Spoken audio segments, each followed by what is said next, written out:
La discussion porte sur Karnak et les mégalithes qui ont été détruits.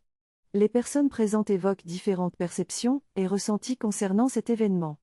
Certains pensent que les mégalithes étaient déjà inactifs et que leur énergie avait disparu depuis longtemps. D'autres perçoivent le déplacement des pierres comme perturbant les connexions énergétiques entre elles. Il est également mentionné que les mégalithes ont peut-être accompli leur mission et ont fusionné avec ceux qui sont encore en place, formant ainsi une sorte de protection énergétique. Certains ressentent un choc énergétique et une perte de conscience liée à la destruction des mégalithes. Ils expriment également un sentiment de renoncement et d'incomplétude face à cette perte. Cependant, il est suggéré que cette énergie fusionnée pourrait donner naissance à une nouvelle vibration et à un autre aspect du site. Malgré la destruction physique, il est souligné que l'énergie n'est pas perdue, mais plutôt transformée et renforcée. Certains comparent la situation à l'érosion d'une falaise, créant un vide énergétique.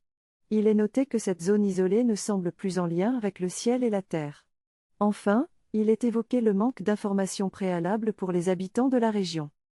Les personnes ont été informées qu'une chose avait été faite, ce qui a fortement perturbé cet endroit. Cela a créé un choc tant pour la Terre que pour les humains. La destruction a été perçue comme sauvage et rapide, empêchant les gens de réagir. Cela a laissé un vide et une perte importante pour la communauté locale, ressemblant à l'enlèvement d'une partie vitale d'une ville ou d'un lieu. L'impact s'est ressenti à la fois dans la terre et dans le ciel, ébranlant les personnes et l'équilibre énergétique de l'endroit.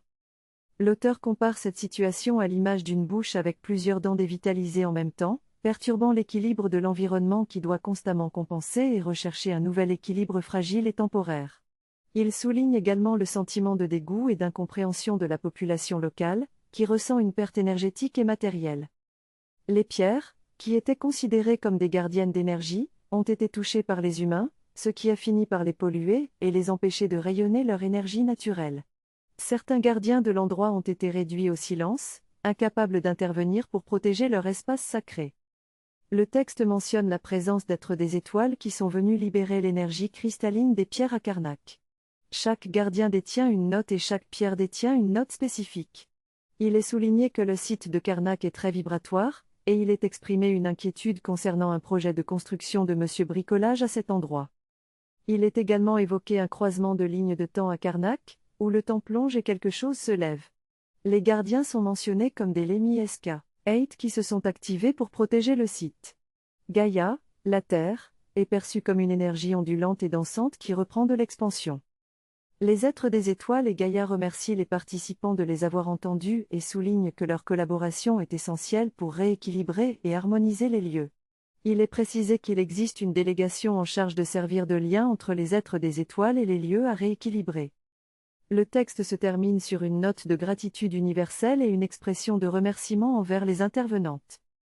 Veuillez noter que le contenu du texte est poétique et métaphorique, et il peut être difficile de déterminer un sens précis pour chaque phrase. Face à cette situation, l'auteur suggère de contacter la conscience de Gaïa, la Terre, pour obtenir son avis et son autorisation. Il décide de libérer les gardiens de l'endroit et de rétablir l'équilibre énergétique à Karnak, au moins. En utilisant le tambour et en envoyant des sons d'amour, ils parviennent à réveiller certains gardiens, bien que d'autres restent endormis ou emprisonnés. Certains gardiens réveillés envoient des informations aux autres gardiens endormis pour les réveiller également. Les gardiens libérés travaillent à débarrasser l'air de l'élément qui les a endormis, permettant à une odeur fleurie de vie de circuler à nouveau.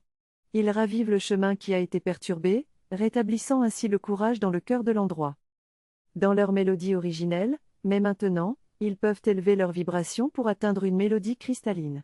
Cela signifie que leur son et leur énergie seront plus purs, plus clairs et plus puissants. C'est comme s'ils passaient à un niveau supérieur de résonance et de connexion avec l'univers.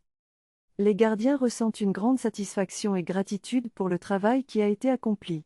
Ils remercient également tous ceux qui les ont aidés dans cette tâche.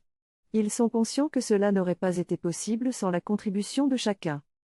Maintenant, les gardiens vont continuer leur travail en diffusant des bulles informatives vers d'autres endroits de la Terre où des problèmes similaires se posent.